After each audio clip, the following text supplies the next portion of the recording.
Israel Hamas యుద్ధం మొదలై October 7 సోమవారంతో ఒక ఏడాది పూర్తయింది.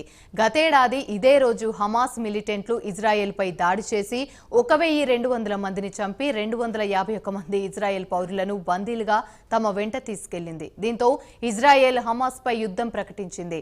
గాజా నగరం దాదాపు నేలమట్టమైంది. సుమారు 42,000 మంది మృతి చెందారు. లక్షలాది మంది నిరాశ్రయులయ్యారు. ఇటు ఇజ్రాయెల్ విషయానికొస్తే గతేడాది కాలం అక్కడి పౌరులు బెంజమిన్ నెతన్యాహును బందీలుగా విడిపించుకోరావాలని ఒత్తిడి పెంచుతున్నారు. ఆయన ప్రభుత్వానికి వ్యతిరేకంగా పెద్ద ఎత్తున నిరసన ప్రదర్శనలు చేస్తున్నారు. నెతన్యాహుకు స్వదేశంలో నిరసన సెగ తగులుతుంది. అయినా ఆయన మాత్రం ఇవేవీ కూడా పట్టించుకోకుండా టెర్రరిజాన్ని పూర్తిగా కూకటి రేళ్లతో పెకిలించే వరకు నిద్రపోనని శపథం చేశారు. ఈ ఏడాది పాటు జరిగిన కీలక పరిణామాలపై ప్రత్యేక కథనంలో మరింత సమాచారం తెలుసుకుందాం.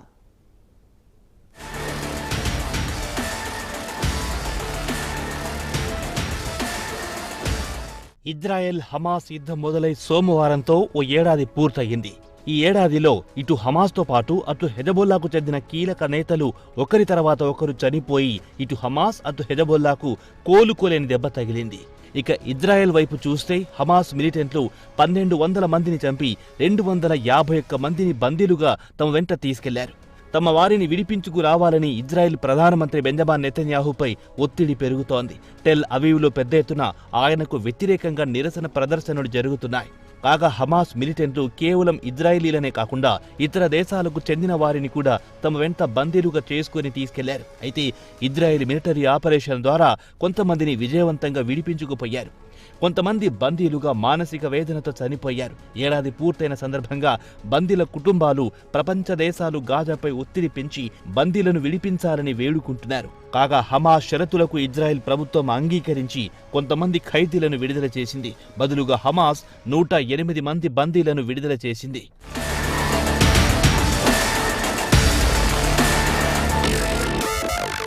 టెల్ అవీవ్లో ఆదివారం బందీల కుటుంబాలు ఓ చోట గుమిగూడి ఏడాది పూర్తయిన సందర్భంగా మమ్మల్ని మరిచిపోవద్దు, అలాగే బందీలను మరిచిపోవద్దని కుటుంబ సభ్యులు ప్రభుత్వాన్ని వేడుకుంటున్నారు.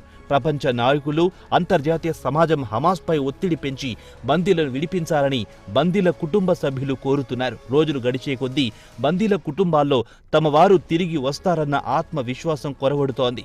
హమాస్ చేతిలో తమ వారు పడుతున్న నరకయాతన కుటుంబ సభ్యులను కుంగదీస్తోందని బందీల కుటుంబ సభ్యులు చెప్పారు. ఇదిలా ఉండగా గతేడాది నవంబర్లో హమాస్తో సంప్రదింపులు జరిపిన తర్వాత జరిగిన ఒప్పందంలో 50 మంది ఇజ్రాయెల్ బందీలను విడుదల చేస్తే 150 మంది పాలస్తీనా ఖైదీలను ఇజ్రాయెల్ జైలు నుంచి విడుదల చేసింది. అదే సమయంలో తాత్కాలిక కాల్పుల విరమణ ఒప్పందం కూడా జరిగింది. తర్వాత ఈ కాల్పుల విరమణ గడువు పొడిగించారు. కాల్పుల విరమణ పొడిగింపులోగా మొత్తం 108 మంది బందీలను విడుదల చేసింది హమాస్. వారిలో మహిళలు, పిల్లలు కూడా ఉన్నారు. మళ్లీ డిసెంబర్ 1 నుంచి ఇరు దేశాల మధ్య యుద్ధం మొదలయ్యింది.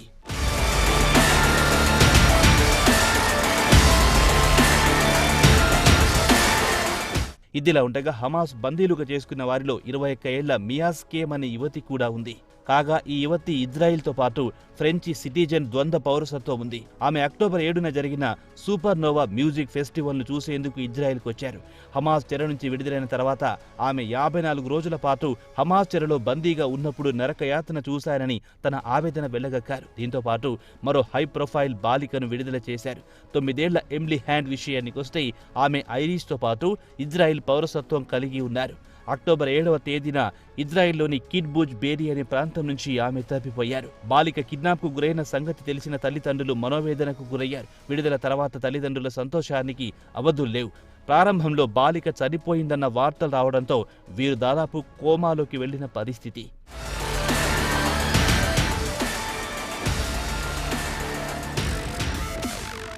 ఇదిలా ఉండగా బందీలను విడిపించాలని ప్రధాని నెతన్యాహుపై ఒత్తిడి పెరగడంతో ఆయన కూడా వీలైనంత త్వరగా ఆపరేషన్ వేగవంతం చేసి బందీలను విడిపించుకు రావాలని తన మిలిటరీ చీఫ్కు ఆదేశాలు జారీ చేశారు. దీంతో ఇజ్రాయెల్ మిలిటరీ గతేడాది నుంచి అత్యంత డేరింగ్ ఆపరేషన్ చేసి విజయవంతంగా కొంతమంది బందీలను విడిపించారు. ఈ ఏడాది ఫిబ్రవరిలో రఫాలోని నిర్వహించిన డేరింగ్ ఆపరేషన్లో ఇజ్రాయెల్ అర్జెంటీనా పౌరుడు ఫెర్నాండో మర్మాన్ లూయిస్ హార్లను 4 నెలల పాటు బందీలుగా ఉన్న తర్వాత వారిని ఇజ్రాయెల్ మిలిటరీ విడిపించింది. అలాగే ఈ ఏడాది జూన్లో నుసైరాత్ ప్రాంతంలో 4 బందీలను విడిపించారు. వీరంతా సుమారు 8 నెలల పాటు హమాస్ చెరలో బందీలుగా ఉన్నారు. 4 బందీల్లో 26 ఏళ్ల నోవా అర్గామని బహిరంగంగా బందీల చేతిలో పడ్డ చిత్రహింసలు గురించి ఏకరువు పెట్టారు. వెంటనే హమాస్ చెర నుంచి బందీలను విడిపించాలని ఆమె కూడా ప్రభుత్వంపై ఒత్తిడి పెంచారు.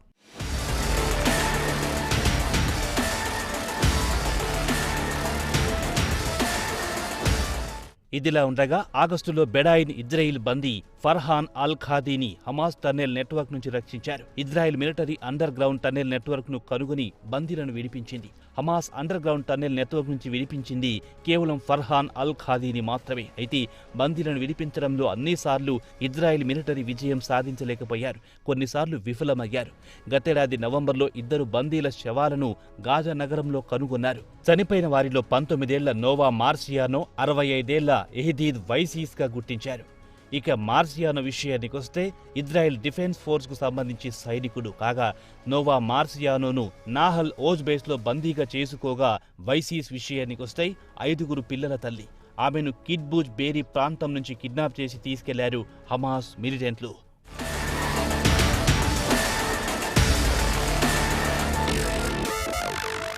ఇదిలా ఉండగా గత ఏడాది డిసెంబర్ 16న 3 బందీలు హమాస్ చెర నుంచి వారి కళ్లు గప్పి తప్పించుకు పారిపోయారు. అయితే దురదృష్టవశాత్తు ఇజ్రాయిల్ సైనికులు పొరపాటున వారిని కాల్చి చంపారు. వీరంతా దాదాపు 20 ఏళ్ల వయస్సు వారే. ఇతర బందీల విషయానికొస్తే షానీ లౌక్ అనే 23 ఏళ్ల జర్మనీ ఇజ్రాయిల్ యువతి విషయానికొస్తే ఆమెను మ్యూజిక్ ఫెస్టివల్ నుంచి కిడ్నాప్ చేసి తీసుకెళ్లిన తర్వాత ఓ ట్రక్లో నగ్నంగా ఊరేగించి దారుణంగా హింసించి చంపేసిన వీడియోలు యావత్ ప్రపంచం చూసింది. అదే సమయంలో మరో 3 బందీల శవాలను గుర్తించారు. వీరంతా 27 ఏళ్ల నుంచి 58 ఏళ్ల వయస్సు వారు. ఈ ఏడాది జూన్లో 4 బందీలు హమాస్ చేతిలో చనిపోయారని వారి కుటుంబ సభ్యులకు ఇజ్రాయెల్ డిఫెన్స్ ఫోర్స్ సమాచారం అందించారు. వారి మృతదేహాలు కూడా హమాస్ చెంతనే ఉన్నాయని చెప్పారు. ఈ ఏడాది ఆగస్టు 8న మరో 8 మంది మృతదేహాలను గాజాలో ఇజ్రాయెల్ మిలిటరీ కనుగొంది. అలాగే ఈ ఏడాది సెప్టెంబర్లో 6 బందీల మృతదేహాలను రఫా టన్నెల్లో కనుగొన్నారు. 11 నెలల పాటు బందీలుగా ఉన్న వీరిని హమాస్ చంపేసిందని భావిస్తున్నారు.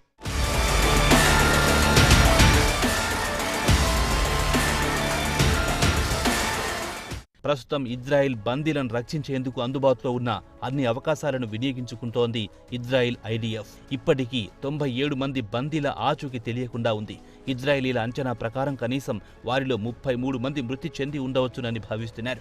బందీలను సురక్షితంగా విడిపించుకు రావాలని బందీల కుటుంబాల నుంచి బెంజమిన్ నెతన్యాహుపై ఒత్తిడి పెరుగుతోంది.